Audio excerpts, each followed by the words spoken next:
मंदिर हैं, देवी देवता हैं जिन्हें शराब चढ़ाई जाती है, जिन्हें मतलब लड्डू चढ़ाया जाता है, जिन्हें मतलब दूध चढ़ाया जाता है, जिन्हें मतलब कि बकरा चढ़ाया जाता है, जिन्हें मतलब मुर्गा चढ़ाया जाता है, जिन्हें मतलब सूअर चढ़ाया जाता है, सूअर जिसे बोलते हैं पिग, मतलब ये सब चीजें आज भी है। आप सभी को जय मसीह की। परमेश्वर आपके परिवार को बहुत आयत से आशीष दे। आज इस सुंदर से समय के लिए आज हम बात करने वाले हैं कि 1931 में एक व्यक्ति ऐसा जन्म लिया जो कि ओशो नाम से जाना गया। बाद में 1931 में उसका जन्म होता है और ओशो की इसलिए मैं आज बात कर रहा हूँ। आपको इस वीडियो को अंतिम तक सुनना है और जानना है, ताकि आज जो हमारे समाज में वीडियो को प्ले किया जा रहा है, बहुत ये घिनौनी बात है और बहुत दर्दनाक है। प्रभु यीशु मसीह के जीवन से कुछ जुड़ी बातें मैं आपको बताऊंगा। ओशो का क्या मानना था और 1990 में ओशो की मृत्यु हो जाती है, जो कि पूना में उसकी मृत्यु हो जाती है। जनवरी मंथ था 1990 में जब उसका इंटरव्यू मैंने देखा था। हालांकि 1990 की बात इस समय चर्चा में इसलिए है क्योंकि उसकी वीडियो को छोटे छोटे क्लिप जो है काट करके सोशल मीडिया में काफी ज्यादा वायरल किया जा रहा है। जैसे इस वीडियो क्लिप को आप थोड़ा सा देख लीजिए। जीसस मांसाहारी है, शराब पीते हैं। भारत का कोई धर्म ये स्वीकार नहीं कर सकता। यहाँ पे आप इस वीडियो क्लिप में देखते हैं कि ओशो का कहने का मतलब था कि जो यीशु मसीह थे, जिसे इंग्लिश में जीसस क्राइस्ट कहा जाता है, जो कि ओशो का मानना था कि उनके जीवन में काल में कभी वो आध्यात्मिक जीवन उनका रहा ही नहीं। मतलब एक तरीके से कहा जाए कि वो एक तरीके से कहा जाए उसका मानना था ये कि वो एक खाता पीता व्यक्ति था, चाहे वो शराब हो, मांस हो, मछली हो, मीट हो, मतलब ये सब चीजें ओशो का कहने का मतलब ये है। इंटरव्यू में यहाँ तक कि लाजर के बारे में भी बताया गया है कि इंटरव्यू में जब वो बताते हैं और कहते हैं, मैंने जब उसके जीवन के बारे में, ओशो के बारे में पढ़ा, जो कि वे हिंदू धर्म से रिलेटेड संबंधित थे, उपदेश दिया करते थे। अब यहाँ पे मेन पॉइंट बात करते हैं। मेन पॉइंट, पहला पॉइंट हम देखते हैं शराब को लेकर के। क्या यीशु मसीह ने शराब कभी पिया? आप बताइए, आपने बाइबल पढ़ा होगा प्रभु यीशु मसीह के जीवन के बारे में। क्या यीशु मसीह ने कभी शराब पिया? आप कहेंगे नहीं। तो ओशो ने ऐसा क्यों कहा? ओशो एक बाबा है, यदि आप ना जानते हो तो मैं आपको बता दूं, वो हिंदू धर्म से रिलेटेड थे। वो प्रवचन और मतलब आध्यात्मिक अपने आप को बताते थे, इसलिए। तो यहाँ पे शराब के विषय में पहली बात तो कहा ओशो ने। ये वीडियो आपने जो देखा है ना पहले, ये बहुत पुराना वीडियो, 1990 का पहले का वीडियो है, ये अभी का वीडियो नहीं है, क्योंकि 1990 में उनकी मृत्यु हो जाती है, 1931 में उनका जन्म होता है ओशो का। तो ये बात, आज घटना हमारे समझ में इस तरीके से आज हमको समझना चाहिए इस घटना को, कि ओशो ने पहली बात कहा कि यीशु मसीह शराब पीते थे, लेकिन बाइबल में कहीं भी ऐसा जिक्र नहीं है और ना ही इतिहास में है कि यीशु मसीह शराब को सेवन किया है। और यदि यहाँ पे हम बात करें, जब यीशु मसीह की घटना मतलब होती है, ये शराब वाली घटना, जब काना शहर में शादी होती है तो वहाँ पर प्रभु यीशु मसीह जाते हैं और वहाँ पे शराब वगैरह, मतलब जो राजा ओजा हुआ करते थे पहले, जिसे दाखरस बोला जाता था, जिसे आज हम अल्कोहल के नाम से, शराब के नाम से जानते हैं। दाखरस और अल्कोहल में बहुत अंतर है, बहुत डिफरेंट है, क्योंकि अल्कोहल होती है जो केमिकल के द्वारा तैयार किया जाता है, और जो दाखरस हुआ करता था उस टाइम पे, तो उस टाइम पे क्या हुआ था, अंगूर वगैरह होते थे, इस तरीके की चीज़ों से बनाया जाता था, जो कि उसमें भी नशीली वस्तु, मतलब नशीला उसमें होता था, नशा होता था, ऐसा नहीं है। और जिस तरीके से ओशो ने कहा यीशु मसीह शराब पीते थे, काना शहर में शादी होती है, वहाँ पे प्रभु यीशु मसीह जाते हैं और वहाँ पे देखते हैं कि शराब की कुछ घटी कमी हो जाती है। तो प्रभु यीशु मसीह ने कहा, इन मटके में तुम पानी भर दो। और उसके बाद प्रभु यीशु मसीह ने वहाँ पे क्या किया? और कुछ किया नहीं, बस इतना ही। और उसके बाद जब देखते हैं तो वह शराब पहले से कहीं अधिक बहुत अच्छी बन जाती है। अब ये यहाँ के कहने का मतलब, ओशो का मतलब था कि प्रभु यीशु मसीह लोगों को शराब पिलाते थे, खुद पीते थे तो पिलाते थे। तो ऐसी घटनाएं, ऐसी धारणाएं मन में रखना। और आज हमारे समाज में जो बच्चे हैं, जो प्रभु यीशु मसीह के बारे में जानना चाहते हैं, उनके मन में क्या विचार आएगा, क्या इंप्रेशन उनके जीवन में जाएगा कि प्रभु यीशु मसीह का जीवन ऐसा था, यदि इस वीडियो को देखते नहीं। तो इसलिए हमें इन बातों को बहुत अच्छे तरीके से समझना है। अब दूसरी बात करते हैं कि यीशु मसीह मांस खाते थे। क्या कभी मीट ईटिंग किया था प्रभु यीशु मसीह ने? क्या कभी मीट मछली को प्रभु यीशु मसीह ने खाया था? नहीं। बाइबल में सिर्फ इतना दिखाया गया है। बाइबल ये भी बताती है कि मछली का उस समय जो कि 5,000 लोगों को प्रभु यीशु मसीह ने खिलाया। तो ओशो का यहाँ भी मानना था कि यदि वो खिला सकता है तो मतलब वो खा भी सकता है। ओशो का कहने का मतलब ये था। तो ऐसा यहाँ भी नहीं होता। 4,000 लोगों को और 5,000 लोगों को प्रभु यीशु मसीह ने भोजन कराया था, खाना खिलाया था, और ये बात हकीकत है, बाइबल में लिखी हुई है।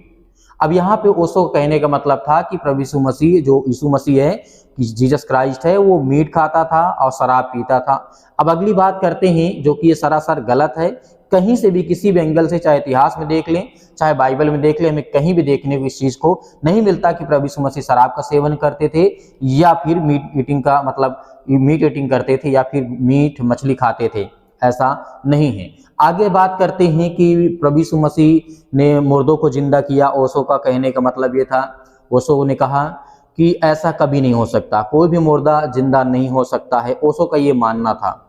ऐसे ही घटना मैं आपको बताना चाहूंगा कि वो जो ओशो कह रहा था, ओशो का कहने का मतलब ये था कि यदि कोई व्यक्ति मरता है, क्योंकि जब ओशो ने इस बात को मतलब अपने मुंह से बोल रहे थे तो उस समय लिखने वाले भी लोग थे, लोगों ने लिखा, वीडियो भी बनाया उस टाइम पे।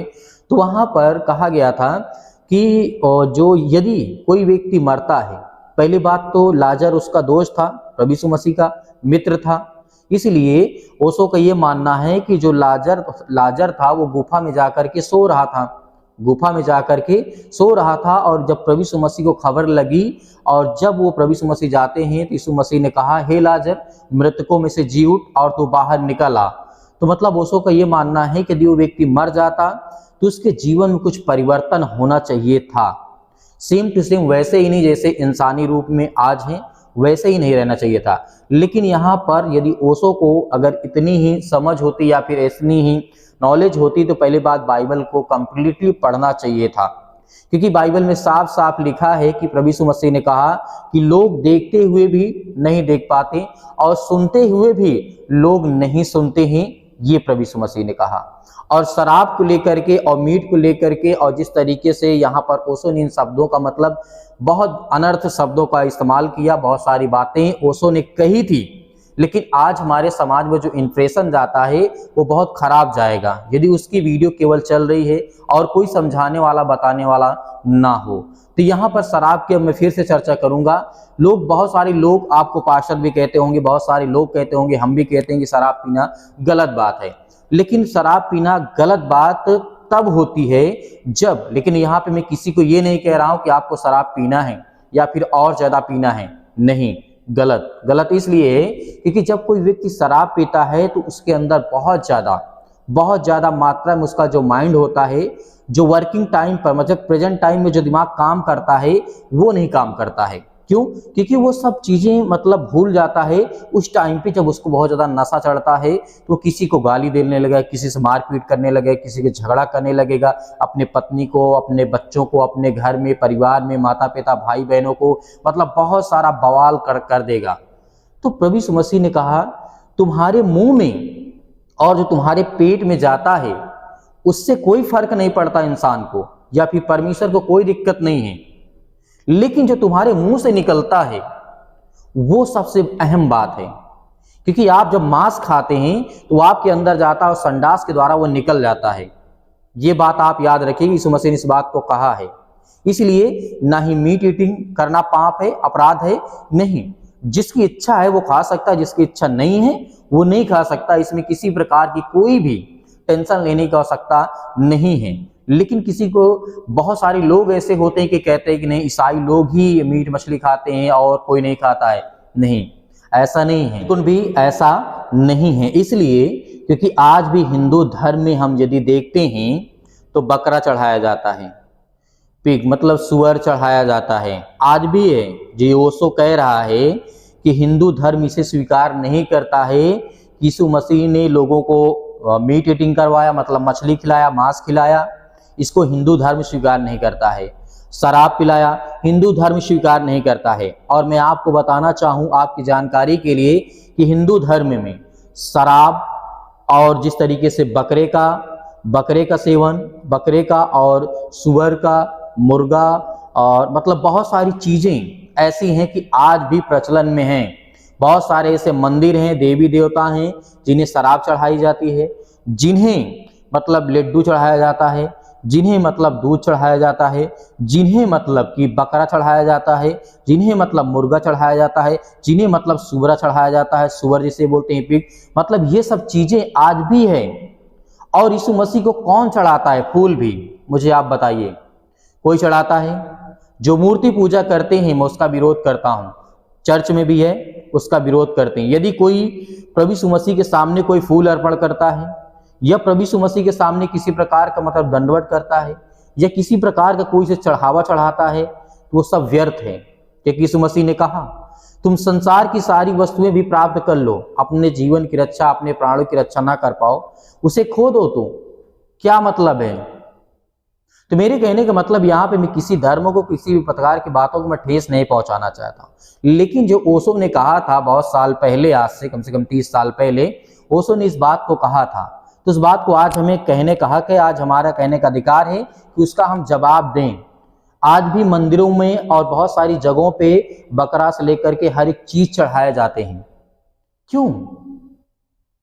आप तो कहते हैं कि हम प्रभु यीशु मसीह को मतलब जीसस क्राइस्ट को हम नहीं स्वीकार कर सकते हैं क्योंकि वो आध्यात्मिक नहीं है। आप आध्यात्मिक हैं, आप बकरा चढ़ाते हैं, आप सुअर चढ़ाते हैं, आप सब कुछ करते हैं, आप मूर्ति पूजा करते हैं, आप अगरबत्ती सुलवाते हैं, नारियल चढ़ाते हैं, दुनिया भर का मतलब काम करते हैं और उसके बाद कहते हैं हम आध्यात्मिक हैं। और वो जो बाइबल में दर्ज है, जो जीसस क्राइस्ट थे जिन्होंने मनुष्यों को बचाने के लिए अपने आप को सूली पे चढ़ा दिया, आज उसके लहू के नाम से बहुत सारे पाप, हर गुनाह, अपराध और क्षमा होते हैं और बहुत सारी बीमारियों से चंगाई, हर प्रकार की समस्याओं से छुटकारा मिलता है।